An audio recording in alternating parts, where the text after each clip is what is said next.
नमस्कार, रामराम महाराष्ट्र न्यूज मध्ये आपले स्वागत आहे। अहेरी नगर पंचायत पोटनिवडणुकीमध्ये राष्ट्रवादी काँग्रेस पक्षाने फडकवला विजयाचा झेंडा। पाहुयात आमचे प्रतिनिधी सालय्या कंबलवार यांचा सविस्तर रिपोर्ट। अहेरी नगर पंचायत पोटनिवडणुकीमध्ये राष्ट्रवादी काँग्रेस शरदचंद्र पवार पक्षाने विजयाचा झेंडा फडकवला आहे। प्रभाग क्रमांक 9 मधील अनुसूचित जमाती एसटी प्रवर्गासाठी आरक्षित जागेवर राष्ट्रवादी काँग्रेस शरदचंद्र पवार पक्षाच्या उमेदवारांना संजना हनुमंत मडावी यांनी विजय मिळवला। या निवडणुकीत भाजपाच्या उमेदवार माया शंकर येलुरकर आणि राष्ट्रवादी काँग्रेस शरदचंद्र पवार पक्षाच्या उमेदवार संजना मडावी यांच्यात थेट लढत झाली। भाजपाकडून अहेरी विधानसभा क्षेत्रातील नेते माजी राज्यमंत्री तथा गडचिरोली जिल्ह्याचे माजी पालकमंत्री राजे अमरीशराव आत्राम यांच्या नेतृत्वाखाली उमेदवारी देण्यात आली होती। दुसरीकडे राष्ट्रवादी काँग्रेस शरदचंद्र पवार पक्षाच्या नेत्या माजी जिल्हा परिषद अध्यक्षा तथा विद्यमान सिनेट सदस्य भाग्यश्रीताई आत्राम हलगेकर यांनी अहेरी नगरपंचायत निवडणुकीमध्ये प्रथमच संजना मडावी यांना उमेदवारी देत पक्षाचा झेंडा रोवला। त्यांच्या नेतृत्वाखाली पक्षाने ही जागा जिंकण्यात यश मिळवले। या निवडणुकीत एका बाजूला राजे अमरीशराव आत्राम यांचे नेतृत्व असताना दुसऱ्या बाजूला भाग्यश्रीताई आत्राम हलगेकर यांचे नेतृत्व पाहायला मिळाले।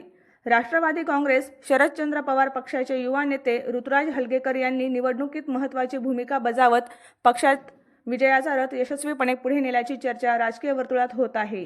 या विजयासाठी पक्षाचे कार्यकर्ते आणि पदाधिकाऱ्यांनी मोठ्या प्रमाणात परिश्रम घेतले। यामध्ये प्रामुख्याने शाहीन हकीम व जाहीर हकीम, श्रीनिवास विरगोनवार, श्रीनिवास चटारे, सतीश मडावी, संदीप गुम्मुलवार, अनुराग जपकोजवार यांच्यासह अनेक कार्यकर्त्यांचे योगदान महत्त्वपूर्ण ठरले आहे।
अशाच नवनवीन बातम्या पाहण्यासाठी आमच्या चॅनलला सबस्क्राइब करा। फेसबुक आणि इंस्टाग्राम पेजला फॉलो करा।